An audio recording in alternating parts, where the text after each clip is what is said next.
with narco trafficking organizations, particularly those in Latin America. They have partnered with Chinese professional money launderers.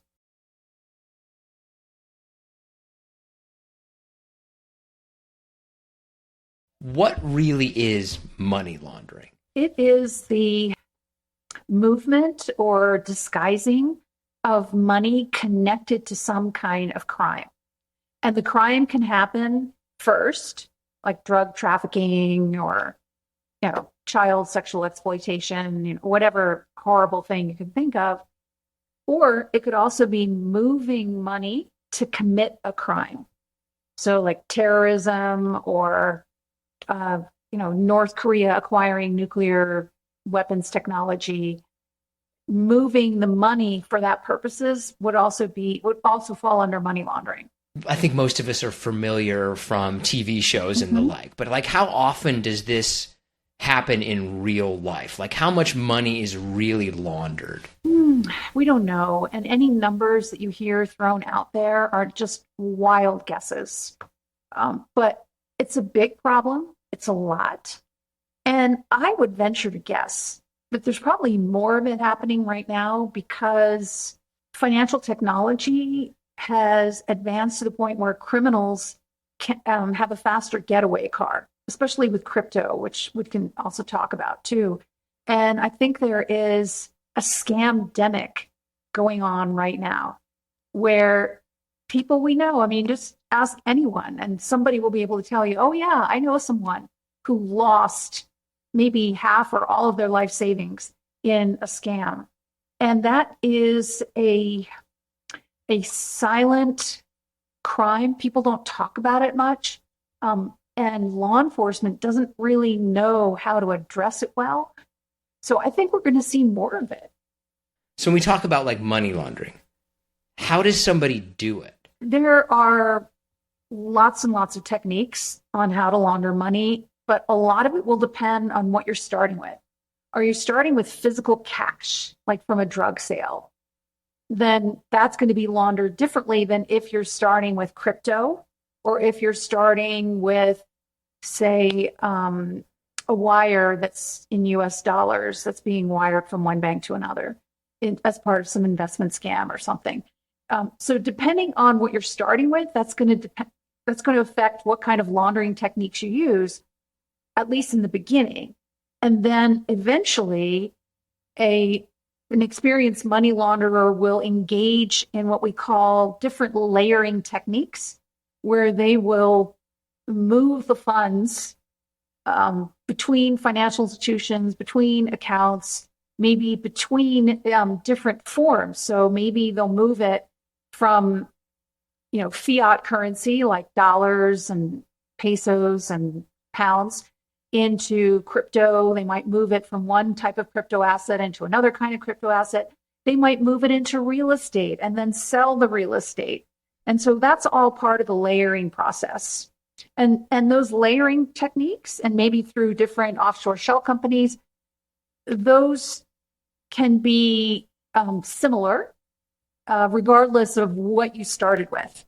So what you started with affects the beginning part of the money laundering process. Is it hard to launder money or is it hard to launder a lot of money? It's hard to launder a lot of money. It's a cat and mouse game. Sometimes it feels like we're playing whack-a-mole with these criminals. What kind of criminals are usually doing this? There are specialized money launderers out there who only engage in money laundering. And then there are also criminal organizations who commit the crime and also do the laundering. So, it really depends on the kind of crime. So, for example, with narco trafficking organizations, particularly those in Latin America, they have partnered with Chinese professional money launderers. And those Chinese professional money launderers, who are often based in North America, where the money is being generated, and in Europe as well, they specialize just in money laundering. That is their role.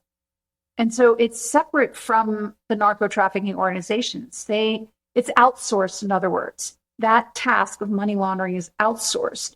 Whereas with other types of organized crime, whether it's Nigerian groups or Chinese organized crime in Southeast Asia, which is behind a lot of the scams, investment scams and whatnot, they will often handle that money laundering function themselves.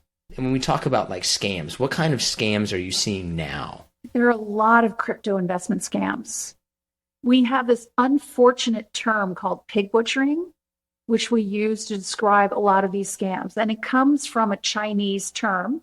The idea is that you get the pig to trust you, maybe even love you, to the point, and then you fatten up the pig to the point where the pig is so trusts you and or loves you so much that they walk willingly to the slaughterhouse. You don't have to force them to the slaughterhouse. They walk of their own free will to the slaughterhouse. And what these investment scams can begin like a romance scam. Some of them have a little some elements of romance scam to them, but it's a con game. It's a long-term con where somebody will send you a text message, for example, saying, "Hi, I can't walk the dog today. Can you do it?" You're wondering, who's sending me this message? Do not reply. When you reply, you're telling them a lot of information. Number one, that it's a legitimate phone number.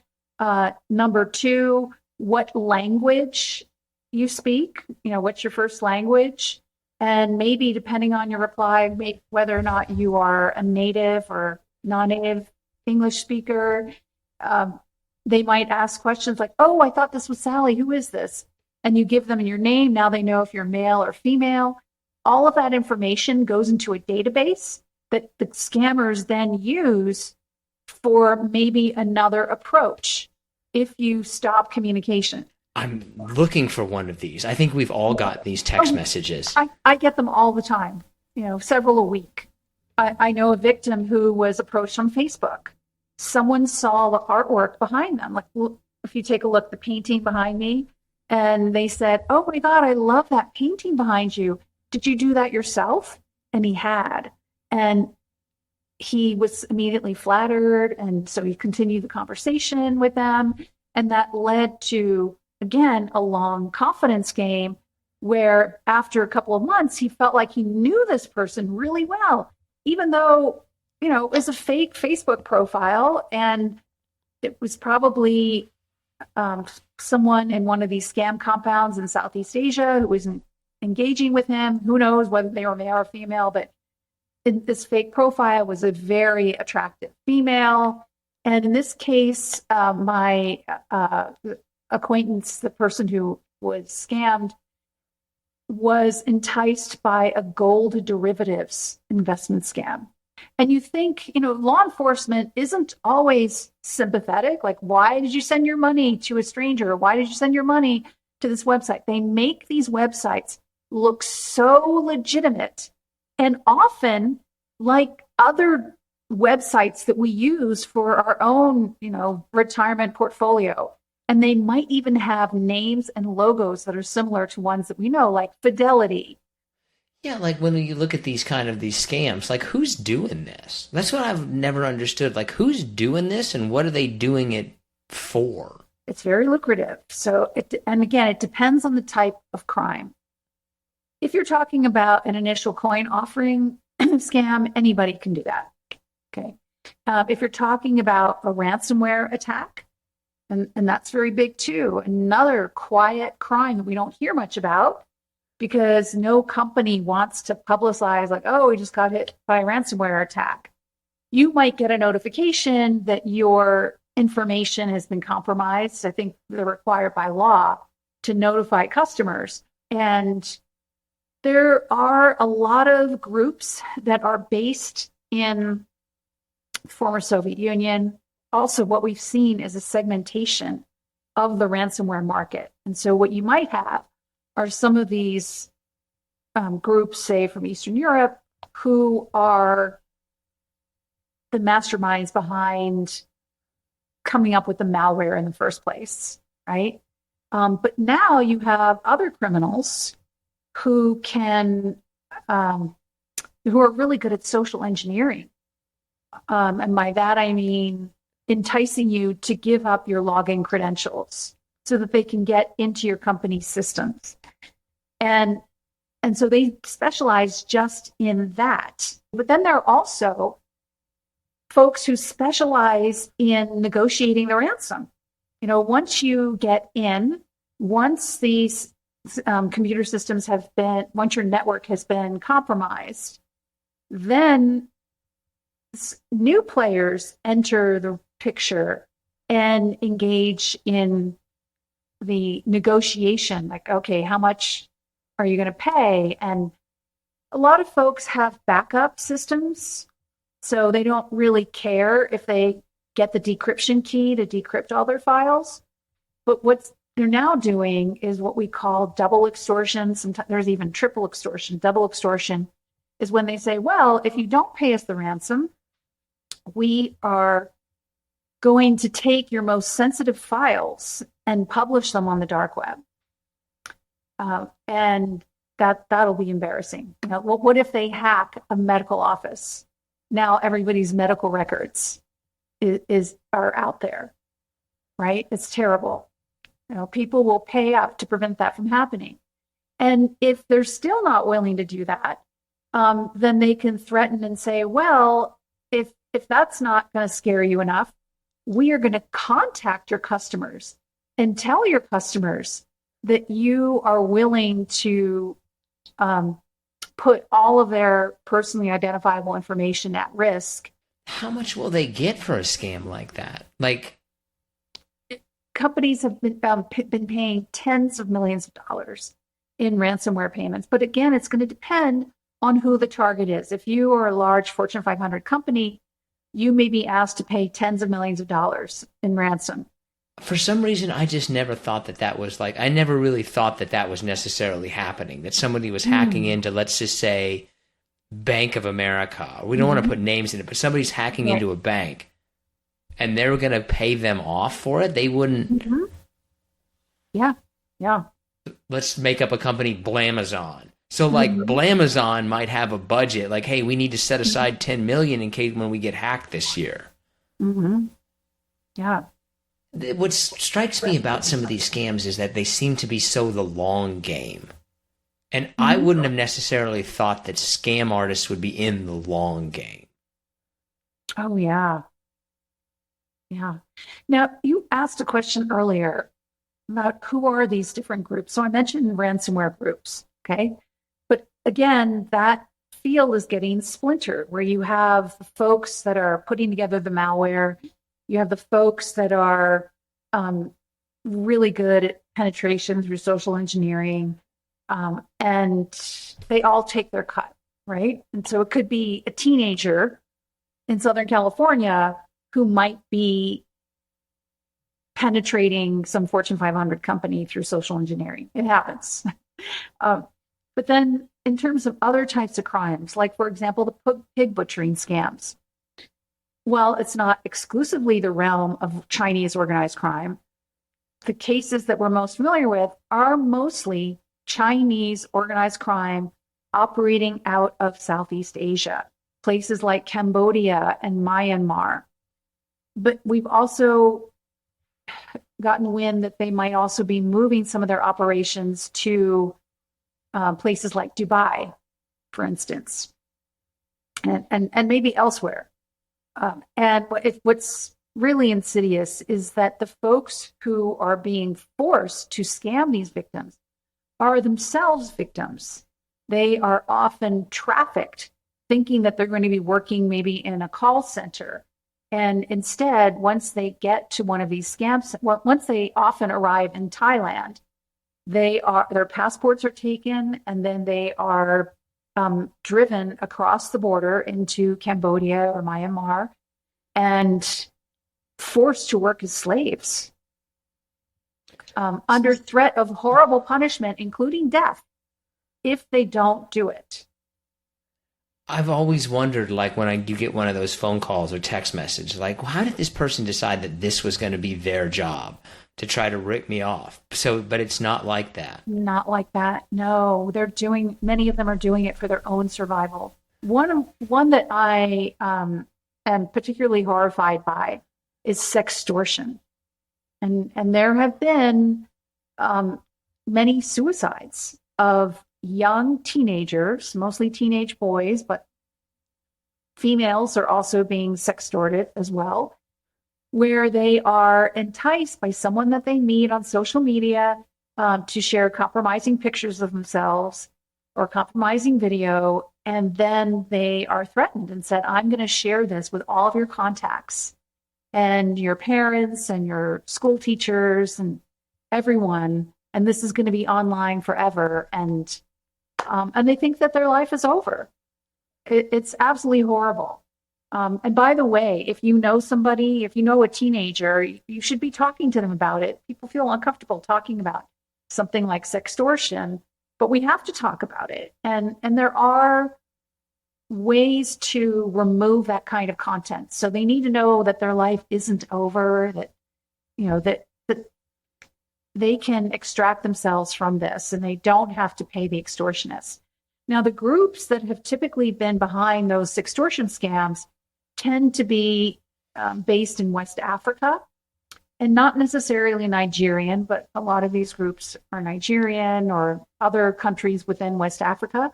But we've also learned recently that Chinese organized crime is learning how lucrative this is, and they are adding that to their portfolio of criminal activity. So it's not just pig butchering scams, but also sextortion scams operating out of those scam compounds in Southeast Asia.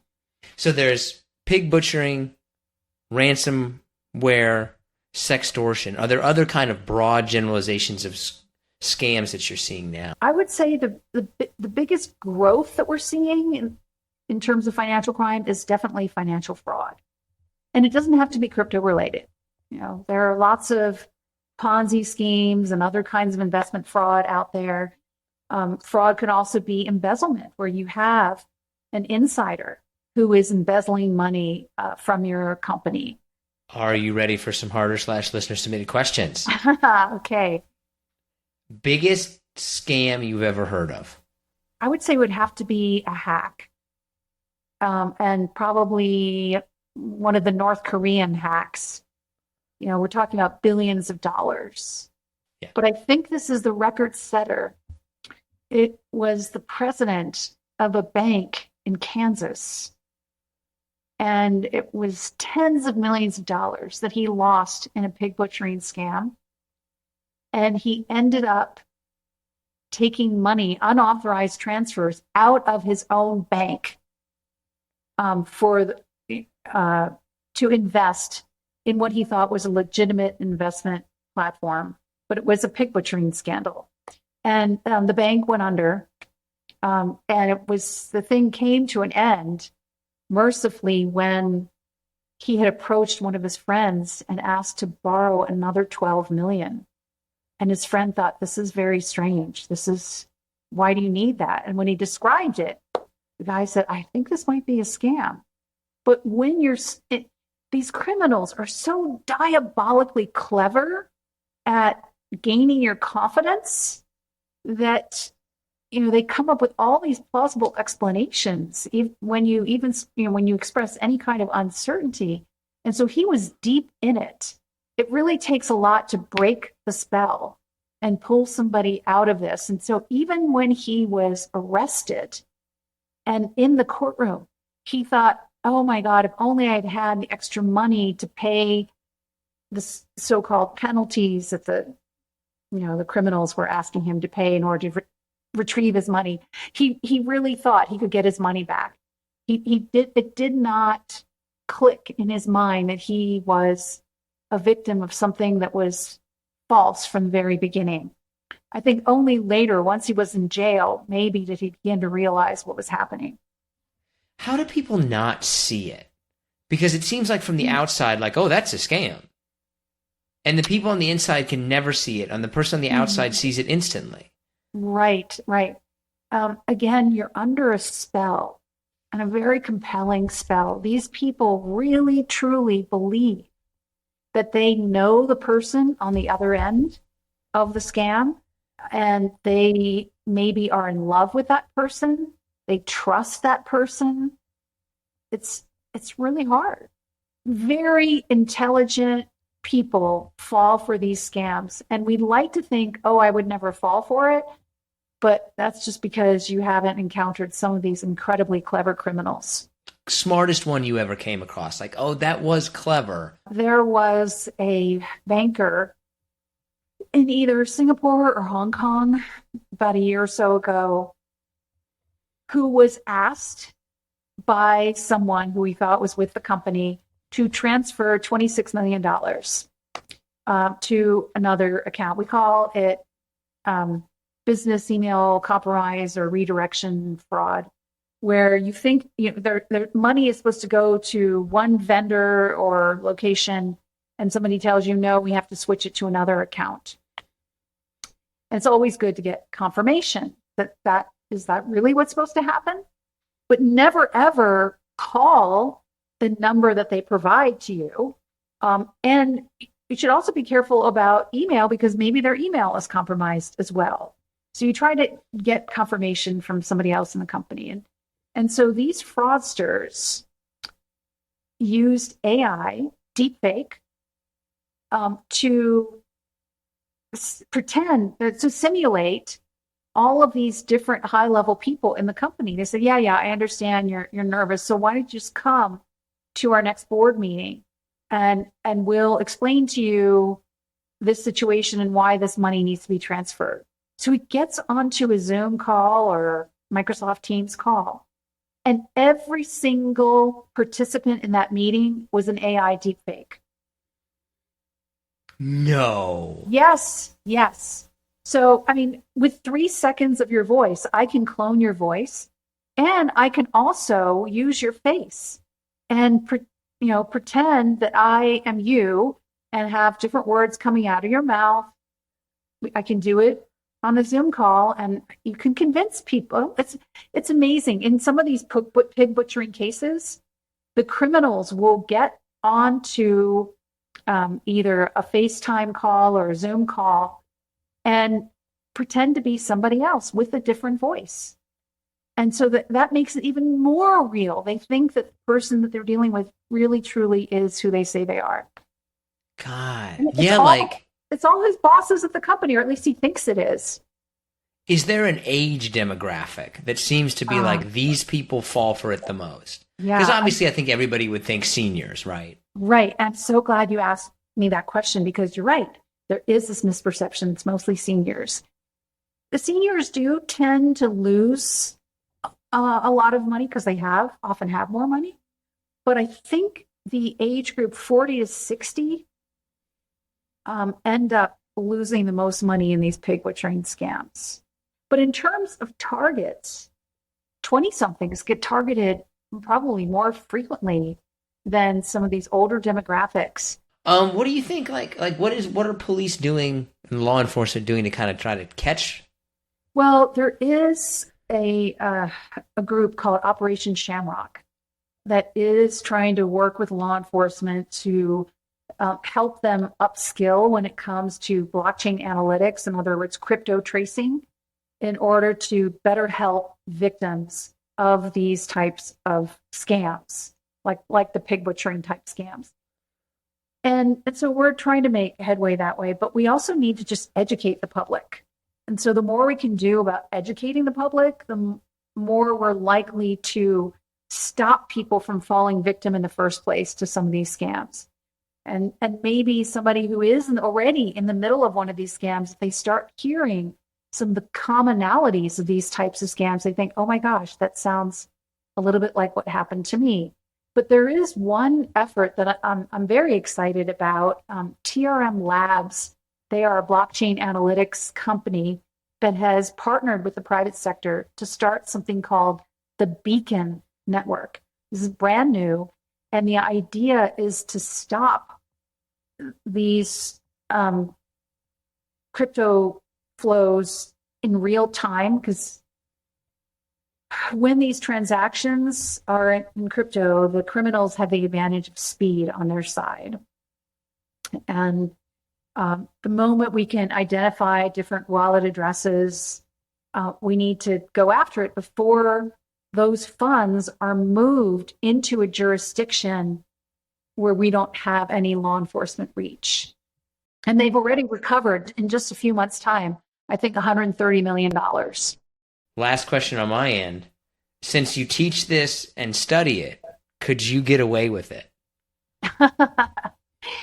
Well, who would be my clients? My clients would be criminals, and there is no honor among thieves. If they get caught, they're likely to turn me in. Thanks for checking out this episode of Profoundly Pointless. From society and sexuality to science and sports, every week we explore something new from a side of life you may never have heard of. Subscribe if you're interested. There's a playlist, I think, on the right if you want to see more videos like this. Someday I'm going to finish painting that wall, and just for the record, I'm not orange. I just don't know how to fix this. But thanks for checking out the show. Would love to hear from you. Okay, I should stop. Stop. There it is.